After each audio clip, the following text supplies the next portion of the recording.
How's it going, everybody? Timcast here with a special update for Tuesday, October 23rd, 2012. Back in September, an article was written by Glenn Greenwald of The Guardian. He had interviewed a former CNN journalist, Amber Lyon. Now, in the article, they explain how a documentary produced by Lyon about the Bahraini protests was not receiving international coverage. Greenwald goes on to explain that the government of Bahrain had also taken out a massive PR campaign in the wake of the protests, and even went as far as to allege that certain regimes were paying CNN for favorable coverage. CNN issued a rebuttal stating that this is not true, and they in fact did give extensive coverage to Lyon and her documentary both internationally and in the US. I had a chance to speak with the International Media Affairs Spokesperson for the government of Bahrain. Here's what he had to say. CNN responded to that article very thoroughly. They stated very explicitly that that report was shown multiple times on CNN International, CNN US, CNN Europe during peak time. After it was released. So have a look at their response. It's more detailed.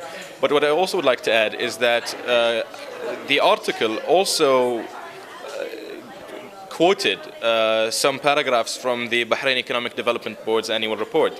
And those reports explicitly state that those were advertisement. And it's no secret that Bahrain had advertisement campaign.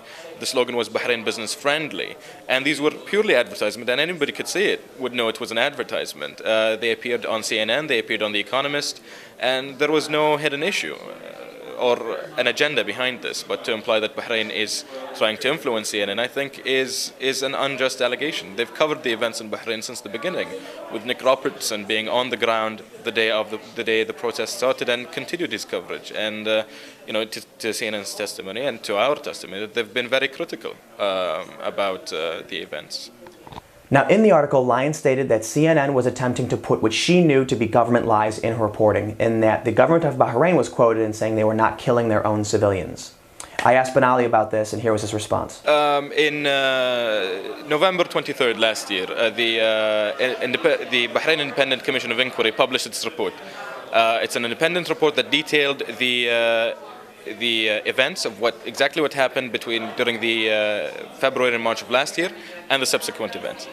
This has been accepted by the UN, by the State Department, by the UK Foreign Office, and many countries such as Denmark, Norway, and Sweden. The Economist magazine said that no other Arab leader has voluntarily opened his government up to such public scrutiny.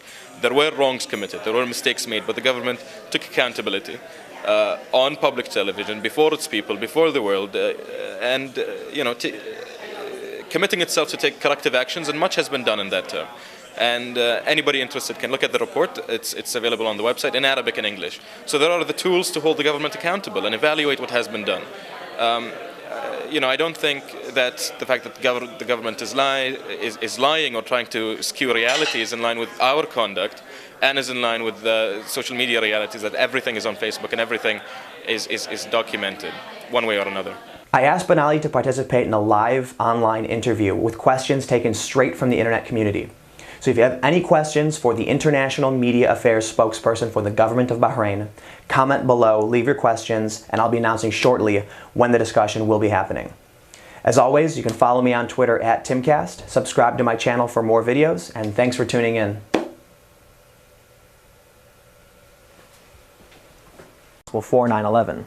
In response to the indefinite detention provisions, prominent figures such as Chris Hedges, Noam Chomsky, and Naomi Wolf, as well as activist groups such as US Day of Rage and Revolution Truth, have filed a